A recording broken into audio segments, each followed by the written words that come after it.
Hi there, my name is Caitlin Bandy and this is my channel BandysBooks. So tonight we're here to do something a little bit special, at least special for me, and that is the 1000 subscribers Q&A video. Over the last month or so, I have been watching my subscriber count tick closer and closer to the magical 1000 marker. And honestly, I am so dumbfounded and humbled by the love and support that my channel has received.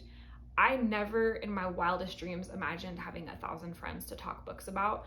When I started this channel back in 2021, I had no clue what I was doing. I had no idea how to video edit. I had barely any idea how to use YouTube outside of like searching for things. It was a huge learning curve, and I have been so fortunate to have found so many kind friends who have encouraged me so much throughout this journey. I just first and foremost want to make sure that I express my profound gratitude, because without the encouragement and the love and support that I have received here, I probably wouldn't have continued on this YouTube journey. There have been several points throughout the year and a half that I've been posting where I've really struggled. I deal with some chronic health issues, and I've had a couple really bad flare-ups where I've just had no energy to do anything outside of the absolute mandatory requirements of life. And it's only the encouragement and the love and the understanding that I've received from this community that makes me resume the videos. It makes me want to come back like as soon as I'm feeling better and start producing more videos and get back into the swing of things. When I've been struggling with like how to make content, how to edit content, how to figure out what to post, struggling with the algorithm and figuring things out, it's always been people in this community that have really stepped forward to give me advice, to tell me that they went through this too when they started. And so I just want to say a huge thank you again to everybody in this community. I wish I could thank each of you in person. It just means more than you could possibly know. So for those of you who are new or maybe don't know, my partner Oz is a really big part of my channel. He helps get the camera set up for me when I'm getting ready to film. So like obviously I can't see what I look like in my camera. So he'll set up my tripod and set up the lights and kind of help me try to make sure it looks good. Every once in a while I'll shoot a video where I do it myself, but for the most part, he gets everything organized for me. He also very patiently takes me to all the little free libraries and bookstores that I would like to visit when we go on vacation without complaint, and he'll sit there very patiently for hours while I explore books. And of course, as you can see, he deals with our apartment just loaded full of books. So I wanted to make sure that I say a big thank you to him, because he is such an encouraging and supportive partner. And I really physically wouldn't be able to do all of this without him. And I also want to say a big thank you to my parents, Bill and Rochelle. You will see sometimes that they comment on my videos, and you've probably seen my mom once or twice on my channel as well. My parents have been so incredibly supportive in this journey as well. When I first started posting on YouTube, they were literally so dedicated to commenting on every single video that I put up. They were the only people that were commenting initially. It just made me feel so much better seeing some comments there, knowing that somebody watched my video. And it was so nice to have my mom and dad be able to chat with me about what I was talking about in my videos, and it kind of just gave us something to bond over. So I also really want to thank them for their encouragement and support as well. So now we're going to jump into the questions, and we have a really nice mixture of questions. Some of them are about my life outside of reading, and some of them are very much related to my reading life. So I hope you enjoy getting to see behind the curtains and getting to know a little bit about me. First, I'm going to answer a few questions that Oz left me, and then I'm going to jump into the questions left for me by other booktubers. So the first question that Oz asked me is, what am I looking for when I pick up a book? So typically when I pick up a book and I'm trying to determine if I'm interested in it, I am looking at the cover design, because let's face it, there's a specific cover aesthetic that I feel really calls to me. And I think depending on what type of books you like to read, you're gonna have a cover aesthetic that you like as well. And then I will skim the summary. And sometimes if I'm not sure after the cover and the summary, I might go on to Goodreads and do a little bit of reading. But typically I am able to decide based on the cover, the summary, perusing through the book. As for what characteristics I'm looking for in a particular book, it just depends on the genre, but typically I'm looking for something that I'm going to enjoy reading, something that's going to hold my attention, maybe something that's going to draw out some feelings, make me think, question, or challenge things. Oz's second question was, what's the most books you've read in a single month? So to answer that, we'd have to go back to May. I participated in a readathon, and I read, I want to say 51 books in a single month. Now on paper, that seems like a lot. 51 is a big number. However, to come to 51 books in a single month, I did read a lot of novellas and shorter books. That is my go-to secret. If you're in like a competitive readathon where you have teams, look for the novellas. And Oz's last question was, what other languages do you read in, and which language do you enjoy reading in the most? So I can read fluently in Spanish. I can read not quite fluently in French and in Portuguese, and I can stumble through like a basic Italian book. So I want to say in French and in Portuguese, I could probably understand like a young adult fiction, but if you ask me like read Shakespeare or, you know, something more complex like that, I would probably really struggle. With Italian, I am probably reading like maybe middle grade. With Spanish, I can read pretty much anything.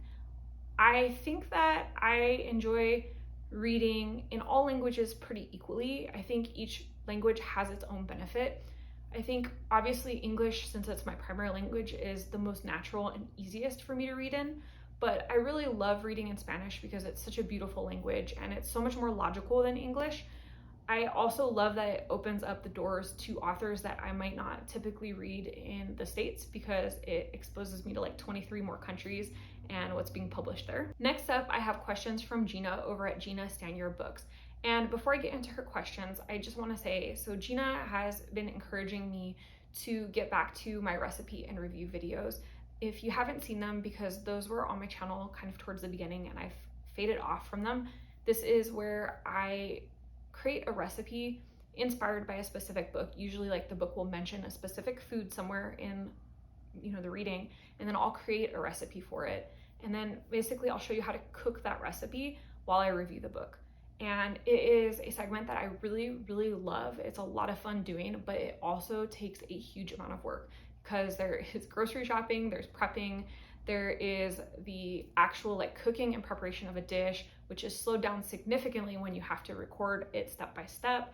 And then, you know, there's the fact that we're usually trying to do them on a weeknight after work. So, you know, we have 2 or 3 hours to try to fit it in and we end up eating dinner around midnight. And I can't do them by myself. This is one video where I absolutely have to have Oz's help. That said, we have actually been working really hard at shooting some recipe videos.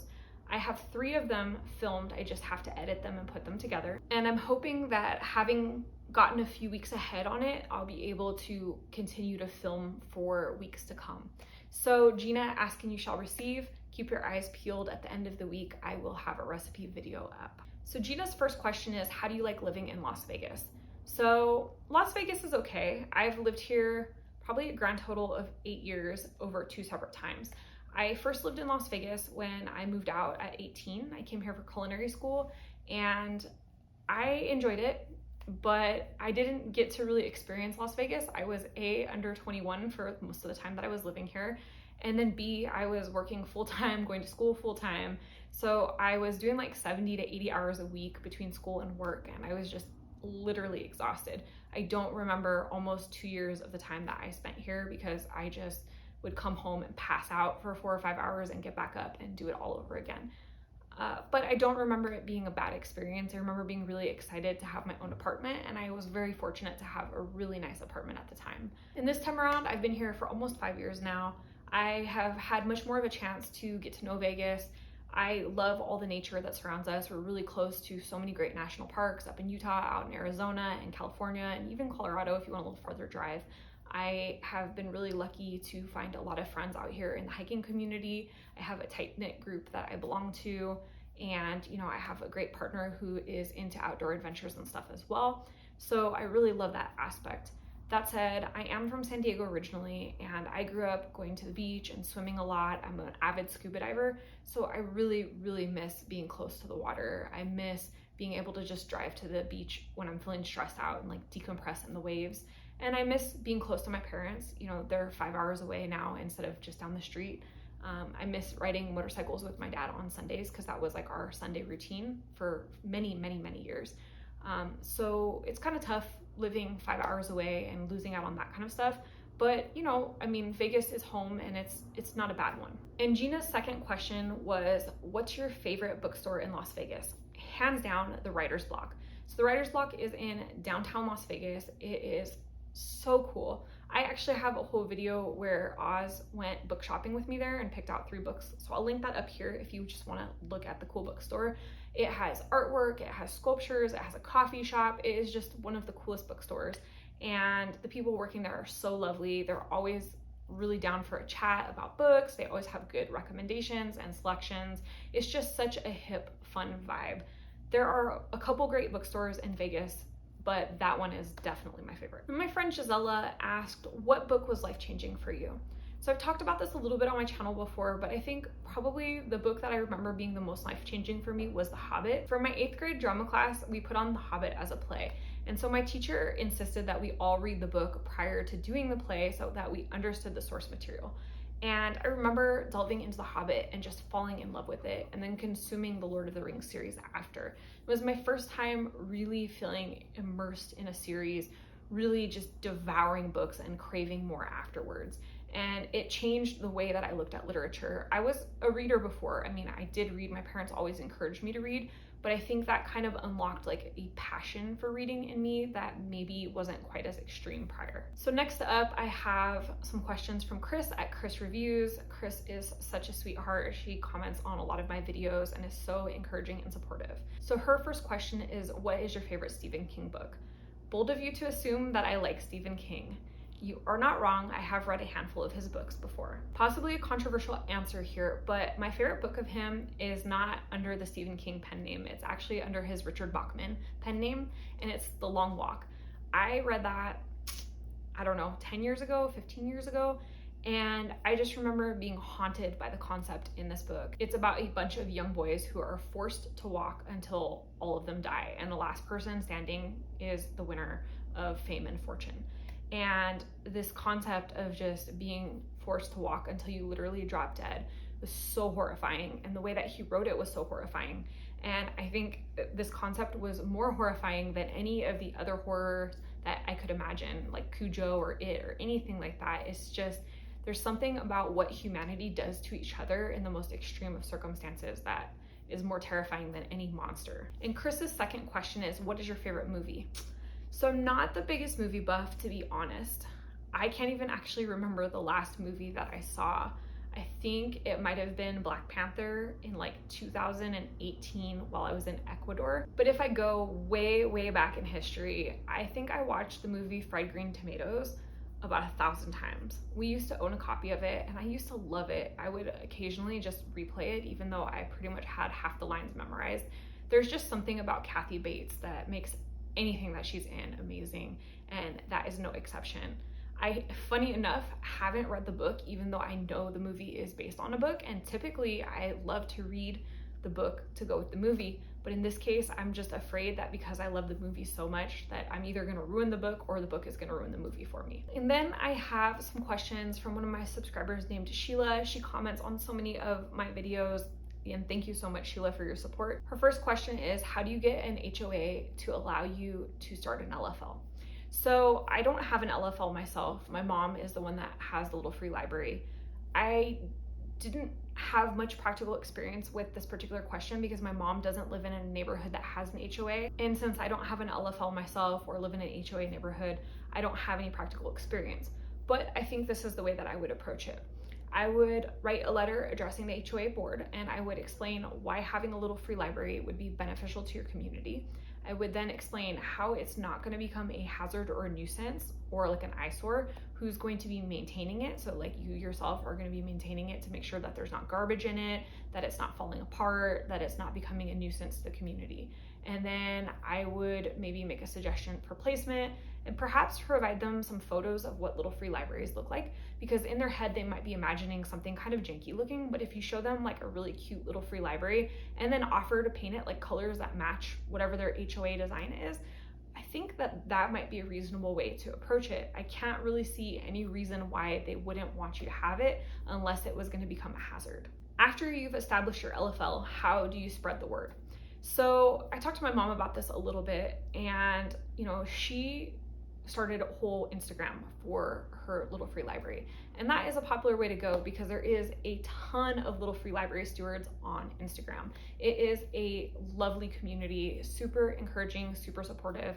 I have actually personally met quite a few LFL stewards through Instagram, like in person and on Instagram. And it is just such a lovely, lovely community. So I would definitely recommend considering starting an Instagram for your LFL if you do go that route. Other than that, I think street traffic is a big way for people to find out about your little free library. I noticed that at my mom's house, people just want to stop and look at what it is. You know, they see this big blue box in my mom's yard and it's all decorated and it's right by the sidewalk. So as they pass, they'll often stop and look, and then there's a sign that explains what it is. And so I think just natural curiosity causes people to stop, and then the word starts to spread, because as you have people in your community that have kids, or like friends who have kids and stuff, they share the news. Hey, if you need books for your kids, or if you need books for your friends' kids, or if you want something to read yourself, there's this little free library down the street. So I think it kind of just builds its own publicity. Then I have questions from Jess at Jess Book Girl TV. Jess is also so lovely and encouraging and has a lovely channel herself. Jess's first question was, what was the toughest book you've read this year and what made it so tough? Whew, that's a tricky question. I really struggled with This Other Eden by Paul Harding. Funny enough, this has been nominated for the Booker long list. I don't do super well with really dry writing, and for me it was really dry and really dull. I'm currently reading an ARC. I forgot the whole name of it, but it's like Shikidi and the Obolfun Head. I'm butchering the name, but it is a story that's based on Yoruban mythology, and it's kind of made into like all the different religions are represented by companies, and we have a god whose reputation is kind of dying off, and he's struggling with that, and there's a succubus that he's involved with. It's a very interesting concept, but the execution is not my favorite, and the style of it is just, I'm not vibing with it, so that one's been really tricky. I've been reading a little bit each day trying to get through it since I have an arc of it, but it's not been my favorite. And Jess's second question is, are you a fan of Stephen King? So yes, I am a fan of Stephen King. I have read a handful of his books. I can't say that I have read even half of the books that he's written. I have a few on my shelves that I would like to read eventually. And the ones that I have read, I have enjoyed, but I definitely can't say that I'm like a super fan by any account. Next up, I have some questions from Melinda at A Web of Stories. Melinda is one of my favorite people on BookTube. She is just such a lovely person, so chatty and friendly and encouraging, and I always feel happier when I see her videos because she's just so enthusiastic about the books and the things that she talks about. So Melinda's first question was, how did you become a chef? So I'm thinking that this question means like, how was I inspired to become a chef? So when I was a little kid, my two grandmothers would babysit me like during the summer when I was out of school, or like after school when my mom was still at work and, you know, before she got home. And my one grandmother, to keep me occupied, would pop me in front of the TV and would turn on cooking shows that were on PBS at the time. So I got to see a lot of Julia Child, Jacques Pepin, and there was a show called The Two Fat Ladies at the time. And I just fell in love with cooking. I fell in love with Julia Child and Jacques Pepin. And then as I got a little bit older, like around 10 or 11, the Food Network just exploded. And watching Emeril Lagasse's show with my parents, or like when my grandmother, you know, was picking me up from school, became like a real routine. We would watch Emeril live, and I just felt so inspired. And I think around 11 or 12, I just decided that I could do this, and I started cooking dinners at home. There were some really, really disastrous meals, honestly. Like one time I tried to make chocolate mousse and I didn't know how to temper eggs, and I scrambled the eggs, and then I folded the chocolate scrambled eggs into whipped cream. Like I had all the steps right except for the scrambling the eggs part. I just didn't know what tempering meant. And I remember my parents just like patiently taking bites of this like curdled, scrambled chocolate whipped cream eggs and being like, this is so good, but we're so full, I can't eat another bite. Just stuff like that. And that's basically how I decided to become a chef, is I just decided somewhere in those years, I'm gonna be a chef. Her next question is, did you go to culinary school or did you work your way up in the kitchens? So I did both. I started working in kitchens when I was 15 years old, at least professionally. I had my first kitchen job at a summer camp that I used to go to when I was a kid, and I worked there for one summer in the kitchen. I loved it. Then I worked through several fast food restaurants. I worked at Popeyes, I worked at a taco shop, And then I went to work at Denny's, and I worked most of my teenage years in Denny's. I started as a hostess. I ended up working from hostessing to waitressing, and then I decided I hated dealing with people in the front of the house. So I went into the back and became a cook. So by the time that I left for culinary school when I was 18, I had actually been working in kitchens for a good 3 years and had a decent amount of experience in like short order cooking. At 18, I went to the culinary school here in Las Vegas. At the time, there was a Le Cordon Bleu College of Culinary Arts here in the west side of Las Vegas. So I went to their 18-month program and I graduated with an associate's in culinary arts. During the time that I was in culinary school, I worked for Wolfgang Puck for one of his catering companies, and I worked full-time while I was in school and continued to work for them after that. And my trajectory just continued from there. I feel like culinary school maybe helped me skip a couple steps in that trajectory, because when I returned home to California, I did get my first executive chef job at 23, which is remarkably young. So at this point in my life, I have now been an executive chef for almost 13 years of my life. Her next question is, what is your favorite chef memoir? I would say that it would be Kitchen Confidential by Anthony Bourdain.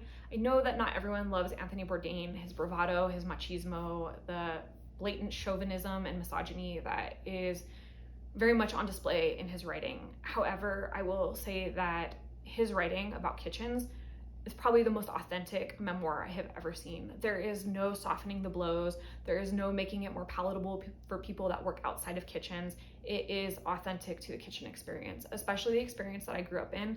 I would say that kitchens have definitely improved, as have most industries, as we become more aware of sexual harassment, as we become more aware of what's okay and not okay in work environments, things improve. But kitchens are on a little bit of a slower trajectory than I feel like the rest of the world. And so, the stuff that he talks about, I experienced a lot of that growing up in an all boys club, working in an industry that is very male dominated.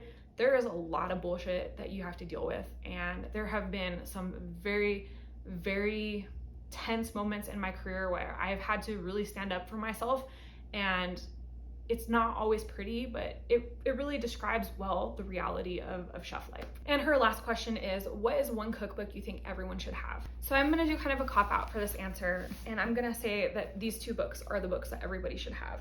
This is Mastering the Art of French Cooking #1 and #2. And they are written by Julia Child, Louisette Berthold, and Simone Beck. These two books are like the Bible for cooking. Honestly, the best cookbooks I've ever had. You can see that these are very well loved. Like the edges are frayed. You can see that they're tearing. The edges are, it's all coming apart. I have used these even as a professional so many times for reference, but before I became a professional, I basically learned the basics of cooking from these cookbooks. I would try recipes from here, and then I would tweak them, and then I would go back and read. And the thing that I love so specifically about these books is that there is like huge sections where she explains like types of equipment. As you can see, there's drawings and explanations of equipment. There is explanations of how to prepare produce, how to measure things properly. Like this drawing here shows you how to measure a cup of flour. Like there is so much detail in these books that you don't typically find in other cookbooks. And the recipes are so solid. I have tried so many recipes. You can see I even have stickers in here from like when I was like 15 or 16 and I was going through and marking different recipes to try. I have never had a recipe come out bad from this book. And I know that you might be going, well, you're a professional chef, you better be able to make those recipes work. But I'm talking about like as a 16-year-old trying to learn stuff with absolutely no foundation for cooking. I would follow things exactly as they were written in here and never fails. So definitely, if you're looking for solid cookbooks, don't be intimidated by the size. They're about 1,000 pages cumulatively, but they are so well worth it. And last but not least, I have a few questions from Jolene at Bookworm Adventure Girl. I believe she's up in Canada, and she is another lovely booktube channel to check out. We're gonna start with her easiest question first, and that's what my favorite pizza topping is. So typically when Oz and I order pizza, we get pepperoni, mushrooms, black olives, and onions. If the restaurant we're ordering from also has fresh garlic, I'll have them add garlic onto the pizza. And I do want to say, sorry if this offends anyone, but pineapple does not belong on pizza. Her next question is, who is an author you want to read more of? Gosh, there's like 1,007 authors that I want to read more of. I don't even know where to start. Definitely, I want to read more Maggie O'Farrell. I want to read more Han Kang. I want to read more Susanna Clark. I want to read more Yi Yun Lee. I want to read more Alex Haro. Like, they're literally, the list is just never ending. I have so many books. I don't know how I will ever get to them. And her last question is a tricky one, but also a really good one. What are 3 of your favorite books and what dishes would you pair with them? So the tricky part of this question for me is picking 3 books that are my favorites, because I read like 180 books just this year so far, and trying to identify just 3 is impossible. So I'm just gonna pick some at random that are close, that are like in my top up there. So I read both The Mountain Sing and Dust Child by Nguyen Phan K Mai this year, and those 2 books are set in Vietnam. I grew up in a mostly Vietnamese and Filipino neighborhood, so I grew up with a ton of amazing Vietnamese food. So for me, when I'm feeling like homesick, I think of pho. That's like my go-to homesick food. And both of these books kind of made me think of pho. They made me think of street carts selling hot bowls of just steaming soup. So I would pair either of those books with pho. Another book that was one of my favorites this year is As Long as the Lemon Trees Grow by Zulfa Katua. I have that down here. And for this one, I think it makes me think of this dish I had in Lebanon. So Lemon Trees is set in Syria, and Syria and Lebanon share a border. So although their food is not exactly the same, it's kind of similar. And so the dish that I'm thinking of is these zucchinis, or like squashes, and you carve out the center, and then you fill them with like a stuffing of rice and lamb, and then you simmer them in a tomato sauce, and usually put yogurt and a little bit of lemon juice over the top. So my great grandmother, who was from Lebanon, used to make these when I was very, very little. She died when I was about 8, so I have only the vaguest memories of this particular dish. But my first executive chef job, I worked for a Palestinian family, and they also make a similar dish. So my boss's wife was lovely and kind and took the time to show me her personal recipe for it so that I could have a piece of my great grandmother with me. And so I would pair that dish with Lemon Trees. And then one of my other favorite books this year was The Vegetarian by Han Kang. This was such a thought-provoking read for me. It is set in Korea, and it does think about food a lot. It doesn't talk directly about food, just of this woman's views of food. And so I would probably pair this book with like a Korean tofu and vegetable soup. There's this like sizzling soup that I've gotten a couple times at Korean barbecue, which has like a silky tofu in it, and it's like a spicy red broth. I don't know the proper name for it. I'm really, really sorry. But that's what I think of for The Vegetarian, because it's a vegetarian dish, because it's Korean, because it's really spicy and fragrant and sizzling, and it has a lot going on, just like that book does. So that was all the questions that I received. I hope that you enjoyed seeing the answers. I am going to link each account in the description below for the people that asked me questions. Please make sure you go check them out. Each of them is awesome in their own right and deserves a follow if you feel so inclined. All right, guys, so the last little bit is to celebrate 1,000 subscribers. We picked up some cupcakes from our local cupcake bakery. Mine is strawberries and champagne, and it's got all sorts of little sparkles on top. And Oz went for a pretty standard red velvet. I think Luna is interested in snagging a little bit of my frosting here too, so she'll get a little tiny lick. And this is our celebration for 1K. It's been a lot of work, but also a lot of fun. Thank you again to everybody who supported the channel, and I wish we could share these cupcakes with you, but I'm just gonna go ahead and enjoy. So that being said, if you like this video, hit the thumbs up, comment down below, and let me know, how do you celebrate the little milestones in your life? And if you're not already subscribed to this channel, you know what to do. Hit that subscribe button down below, as well as the notification bell, so that you never miss a video, and that way we can see each other again soon. Thanks so much for joining. Bye.